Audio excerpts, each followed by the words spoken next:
ಸಂಸಾರದ ನೌಕೆಯಲ್ಲಿ ಕೈದಿಯಂತೆ ಬದುಕಿದ್ದು ಯಾಕೆ?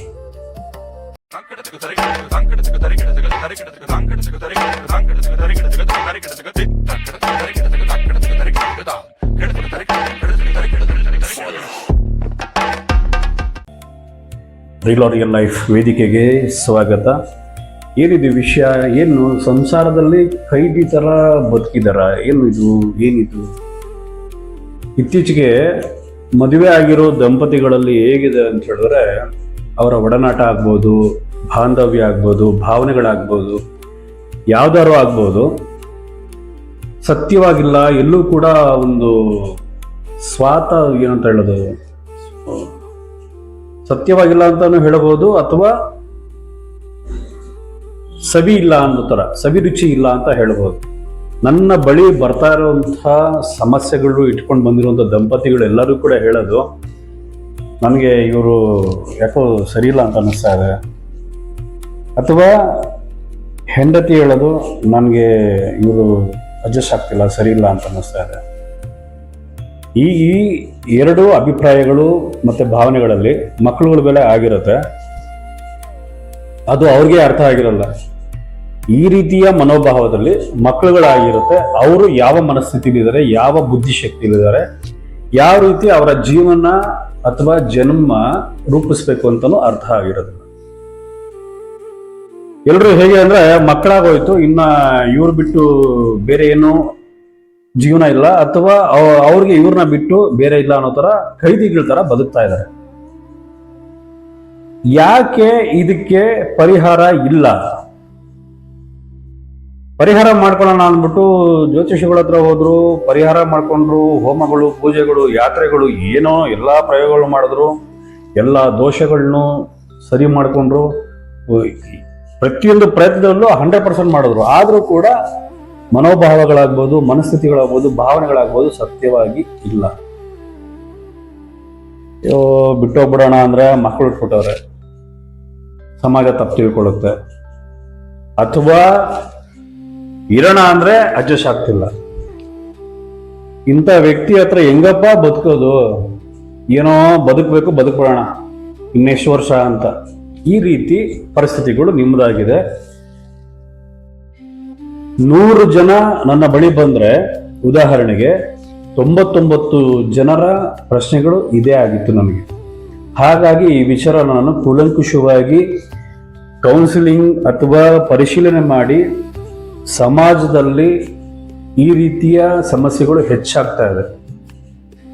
ಇನ್ನ ಪರಿಹಾರ ಮಾಡಿರೋರು ಏನ್ ಪರಿಹಾರ ಮಾಡಿದಾರೋ, ಏನ್ ಹೇಳಿದಾರೋ ಎಲ್ಲನೂ ಮಾಡಿ ಕೂಡ ಖರ್ಚು ಹೆಚ್ಚಾಗಿದೆ. ಅವ್ರ ಪ್ರಶ್ನೆ ಇಷ್ಟೇ, ಸರ್ ಎಲ್ಲಾನು ನಾನು ಖರ್ಚು ಮಾಡಿ ಎಲ್ಲ ರೀತಿಯ ಪೂಜೆ ಪುನಸ್ಕಾರಗಳು ಶ್ರದ್ಧಾ ಭಕ್ತಿಯಿಂದ ಎಲ್ಲನೂ ಮಾಡಿದೆ, ಪರಿಹಾರನೇ ಸಿಗ್ತಲ್ಲ, ನೀವು ಪರಿಹಾರ ಕೊಡ್ತೀರಾ, ನಿಮ್ಮ ಹತ್ರ ಸಿಗುತ್ತಾ ಅಂತ ಪ್ರಶ್ನೆ ಮಾಡ್ತಾರೆ. ನನ್ನ ಬಳಿ ಬಂದಿರುವಂತ ಅಷ್ಟು ಜನಗಳಿಗೆ, ಅಷ್ಟು ಸಮಸ್ಯೆ ಇರುವಂತಹ ದಂಪತಿಗಳಿಗೆ ನಾನು ತಿಳಿಸಿದಿಷ್ಟೇ, ಕರ್ಮ ಸಿದ್ಧಾಂತ ಅಥವಾ ಸತ್ಕರ್ಮದ ಅನುಕರಣೆಯನ್ನು ನೀವು ನಾನು ತಿಳಿಸಿದ ಮಾರ್ಗದರ್ಶನಗಳಲ್ಲಿ ನೀವು ಸರಿಯಾದ ಕ್ರಮದಲ್ಲಿ ಅರ್ಥ ಮಾಡಿಕೊಂಡು ನೀವು ಅದನ್ನ ಪಾಲನೆ ಮಾಡೋದ್ರಿಂದ ಈ ಎಲ್ಲ ಸಮಸ್ಯೆಗಳಿಗೂ ಪರಿಹಾರ ಸಿಗುತ್ತೆ ಅಂತ. ಪರಿಹಾರ ಸಿಗ್ಲಿಲ್ಲ ಅಂದ್ರೆ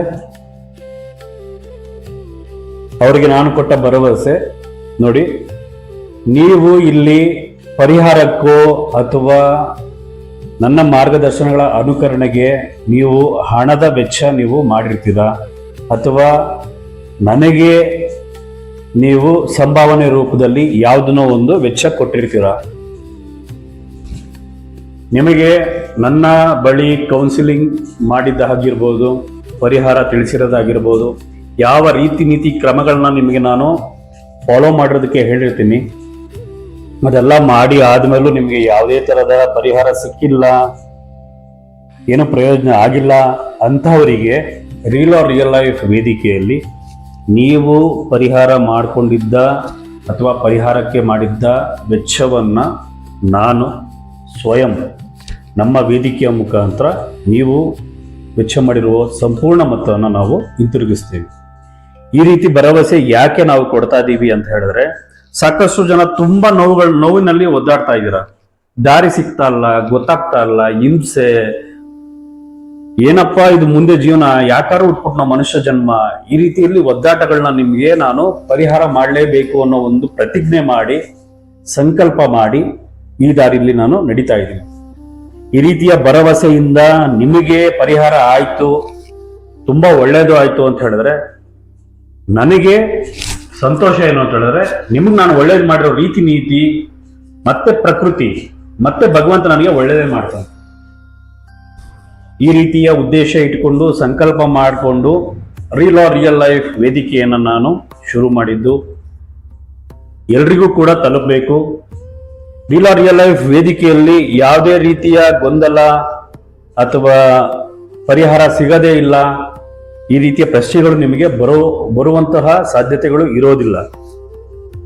ಶಾಶ್ವತವಾದ ಪರಿಹಾರ, ನಿಮ್ಮ ಜೀವನದ ಅನುಭವಗಳು, ನಿಮ್ಮ ಜಾತಕ ಪ್ರಕಾರ ನಿಮ್ಮ ಗುಣಗಳು ಎಲ್ಲವನ್ನೂ ಕೂಡ ನಿಮಗೆ ಸಂಪೂರ್ಣವಾಗಿ ಸರಿಯಾದ ರೀತಿಯಲ್ಲಿ ಗಂಡನಿಗೆ ಹೆಂಡತಿಯನ್ನ ಅರ್ಥ ಮಾಡಿಸ್ತೀನಿ, ಹೆಂಡತಿಗೆ ಗಂಡನ ಅರ್ಥ ಮಾಡಿಸ್ತೀನಿ, ನಿಮ್ಮಿಬ್ಬರಿಗೂ ಕೂಡ ಮಕ್ಕಳನ್ನ ಅರ್ಥ ಮಾಡಿಸ್ತೀವಿ, ಮಕ್ಕಳಿಗೆ ತಂದೆ ತಾಯಿಗಳನ್ನ ಅರ್ಥ ಮಾಡಿಸ್ತೀವಿ. ಈ ಅರ್ಥ ಮಾಡುವ ರೀತಿ ನೀತಿಗಳಲ್ಲಿ ಸಂಪೂರ್ಣವಾದ ಮನುಷ್ಯ ಜನ್ಮ, ಸಂಬಂಧಗಳ ಮೌಲ್ಯಗಳು, ಎಲ್ಲ ರೀತಿಯ ಸತ್ಯವಾದ ಜೀವನ ಶೈಲಿ ಇದೆಲ್ಲವೂ ಕೂಡ ನೀವು ಪಾಲನೆ ಮಾಡ್ತೀರಾ. ಇದರಿಂದ ನಿಮ್ಮ ಮುಂದಿನ ದಿನಗಳು ನೆಮ್ಮದಿಯಾಗಿರುತ್ತೆ. ಸಾಕಷ್ಟು ಜನಗಳಿಗೆ ಬೇಕಾಗಿರೋದೇ ನೆಮ್ಮದಿ. ಎಲ್ಲರೂ ಕೂಡ ನೆಮ್ಮದಿಯಿಂದ ಬದುಕ್ತಾ ಇದ್ದಾರೆ. ಎಲ್ಲ ಇದ್ದು ಕೂಡ, ಹಣ ಇದೆ, ಅಂತಸ್ತಿದೆ, ಎಲ್ಲ ಇದ್ದು ಕೂಡ ನೆಮ್ಮದಿ ಇಲ್ಲ ಅಂತ ಹೇಳ್ತಾ ಇದ್ದಾರೆ. ಈ ರಿಯಲ್ ಲೈಫ್ ವೇದಿಕೆ ನಿಮಗೆ ಇಲ್ಲದೇ ಇರುವಂತಹ ನೆಮ್ಮದಿನ ಮತ್ತೆ ಈ ಜನ್ಮದಲ್ಲಿ ನೀವು ಪಾಲನೆ ಮಾಡಿರುವ ರೀತಿ ನೀತಿಗಳಿಂದ ಮುಂದಿನ ಜನ್ಮ ಕೂಡ ಸತ್ಯವಾದ ಒಳ್ಳೆ ಜನ್ಮ, ಒಳ್ಳೆ ವಾತಾವರಣದಲ್ಲಿ ಸಿಗುತ್ತೆ.